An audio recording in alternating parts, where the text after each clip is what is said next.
The worst nightmare of a police officer. Arresting the wrong person. Sergeant Callaway has just made the biggest mistake of his career. The sun rises high in the sky, beating down on the quiet streets of Mesa Verde, a well-kept neighborhood in El Paso, Texas. It's the kind of place where sidewalks are lined with perfectly trimmed hedges, where morning joggers move with rhythm, and where police patrols are routine but rarely needed. Sergeant Brian Callaway drives through, one hand on the wheel, the other lazily resting on the radio. 20 years on the force, and he's seen it all, or so he tells himself. He has a reputation for being tough, straightforward, not accepting excuses. He believes in his own version of justice, and in his eyes, people who don't belong in certain areas always deserve a second look. Up ahead, a Latina woman in her 40s, toned and with a confident stride, is running at a steady pace with her headphones on, lost in her own world. Expensive sneakers, sleek athletic wear. She looks like she belongs here. But something about her unsettles him. Maybe it's the fact that she doesn't look in his direction. Most people at least acknowledge a patrol car when it passes. She doesn't. Maybe it's the car she passed by. Running a silver Tesla parked in a driveway just came from there or is checking houses, or maybe it's nothing at all still. Callaway stops.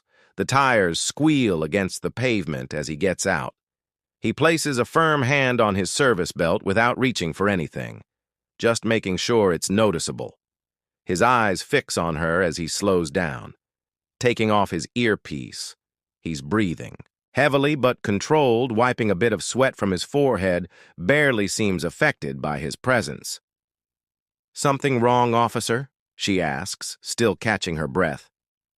"Where are you coming from?" Her voice is firm with that touch of silent authority that has dominated over the years. She blinks, looking up the street before responding. "From home? Just out for a run?" "Where is your home?" She tilts her head slightly. Something changes in her expression. "A couple of blocks away." "Do you have identification with you?" There it is, the moment. His face hardens just a fraction. The casual ease in his posture tenses. "For what?" Callaway lifts his chin slightly, studying her. He doesn't like being questioned. "I just need to make sure everything is in order." She exhales sharply, hands on her hips. "You stopped a woman running in broad daylight because you think I'm a threat?" He doesn't say yes, but he doesn't say no either. She laughs briefly, reaching for her phone. "You know what? Let's call someone who actually enforces the law properly." Callaway takes a step. "Go ahead, not aggressively, not violently, but deliberately." "Ma'am, I'm not going to ask again. Show me some identification." Her fingers tense around her phone. Claw notices this, and in his mind, the situation has officially escalated. But he doesn't realize he's making the biggest mistake of his career. The street is quiet.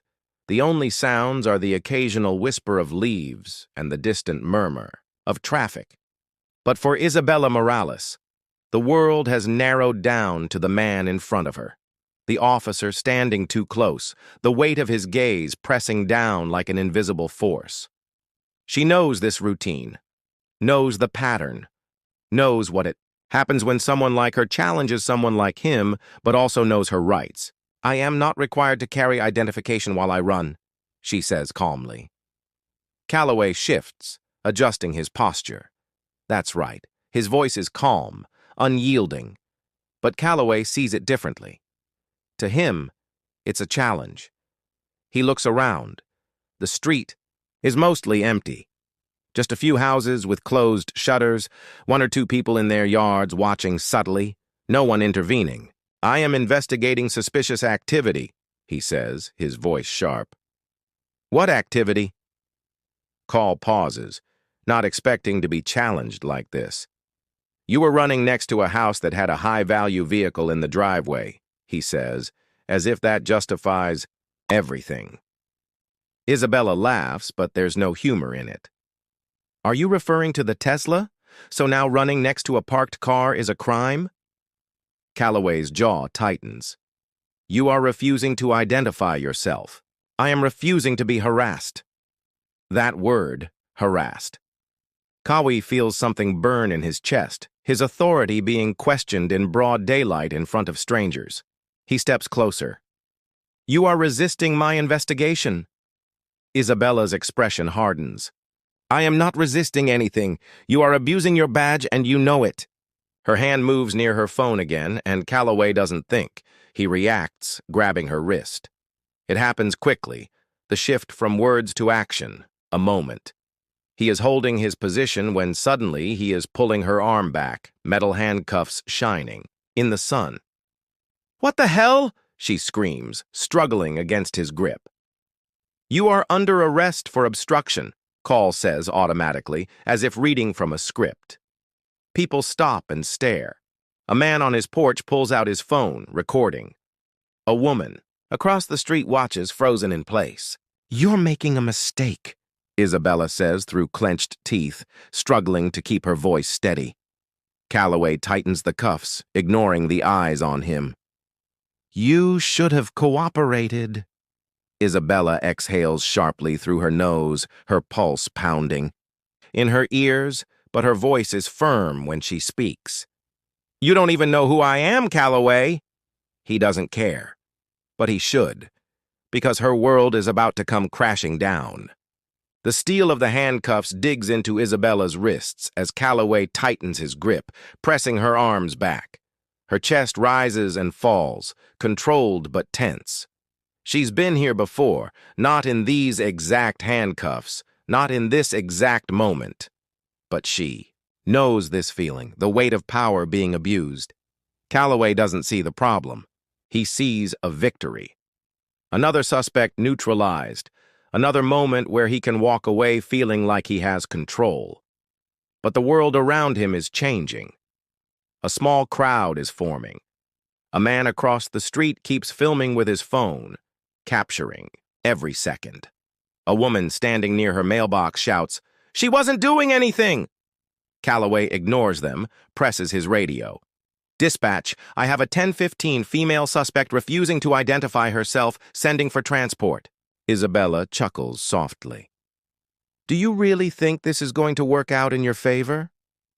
Callaway doesn't respond. He doesn't need to.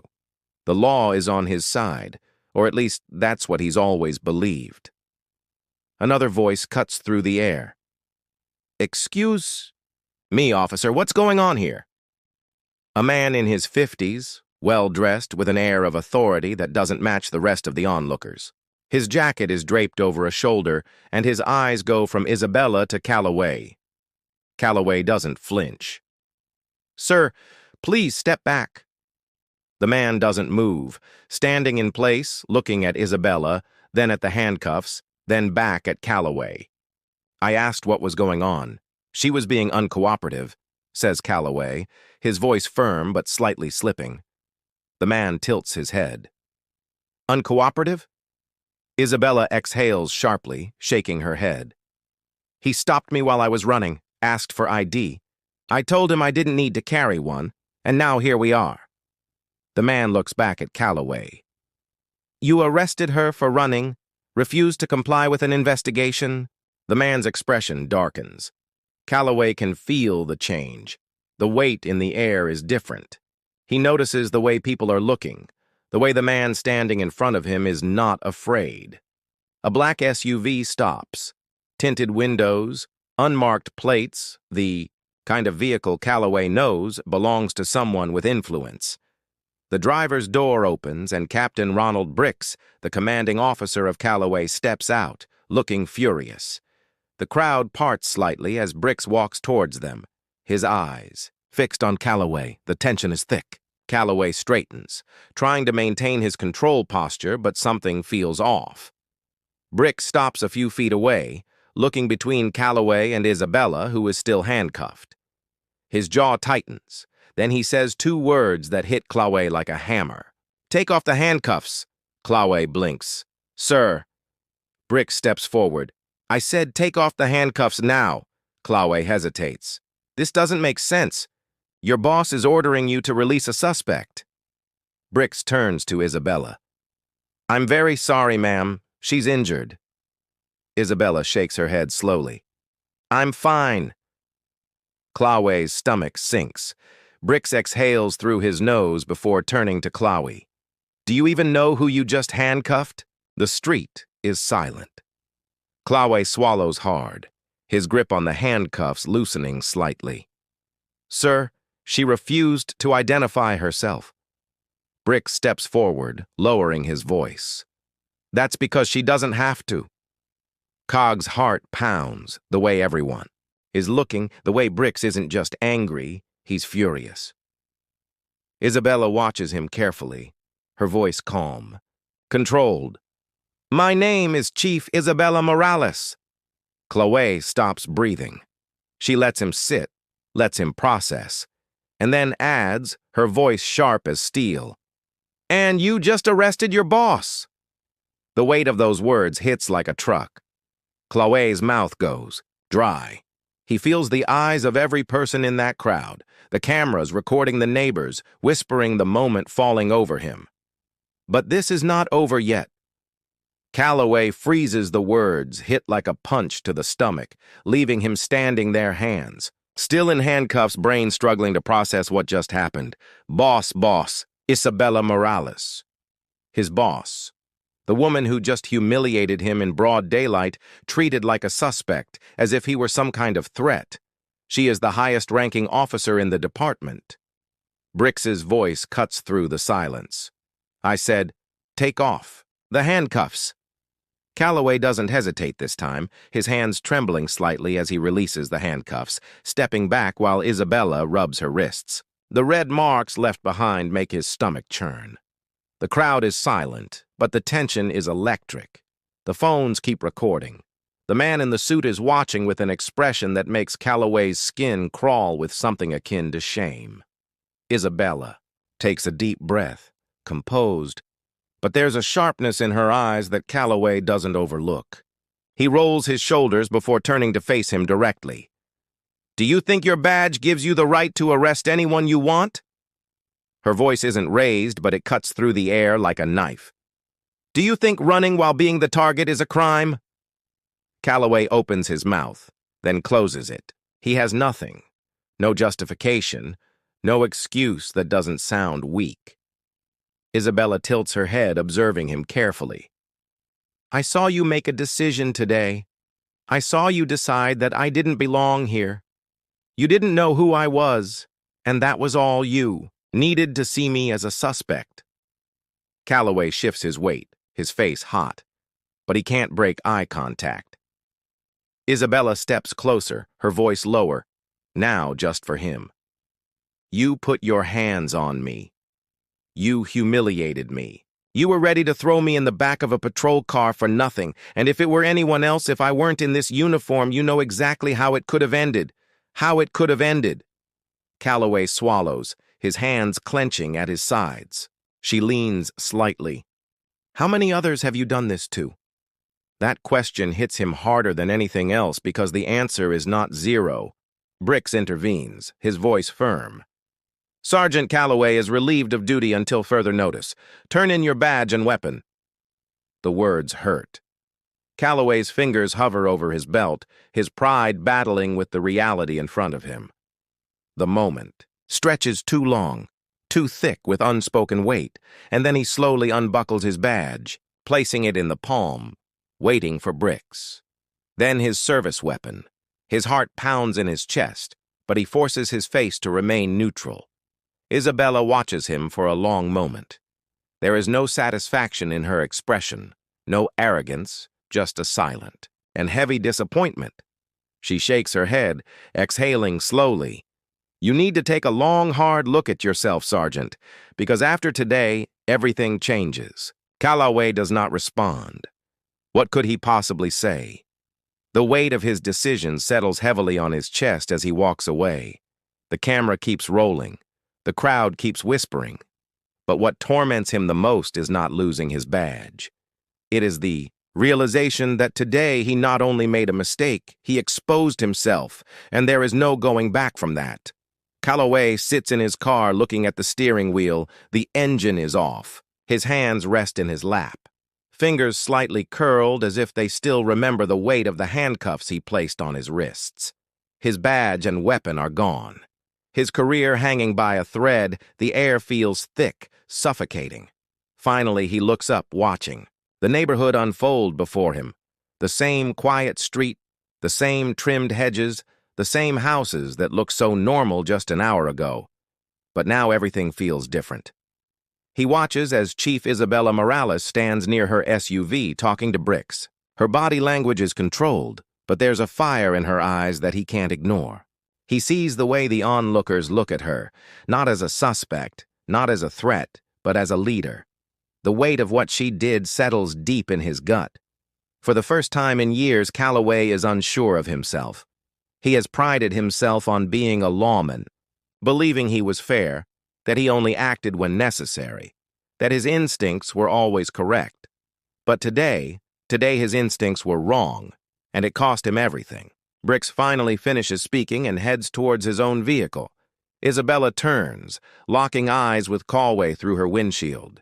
She holds his gaze for a long moment, then slowly shakes her head just once before getting into her SUV and driving away. Callaway watches the taillights disappear, his chest feeling tight. He exhales, gripping the steering wheel. A year ago, he would have found a way to justify what happened. He would have convinced himself he was right, that she was just another person making a scene. But now he doesn't know. And that's what scares him the most. Power doesn't always come from a badge or a uniform. Sometimes it comes from knowing who you are and what you stand for. Lucius Callaway thought he had control, thought he understood justice, but justice is not about who has the power. It's about how that power is used. How many times has this happened? To someone who didn't have a title to protect them? How many people have been handcuffed for doing absolutely nothing? This story is not just about a bad cop making a mistake. It's about a system that allows such mistakes to keep happening. So, the real question is, when is it going to stop, and who is willing to do something about it?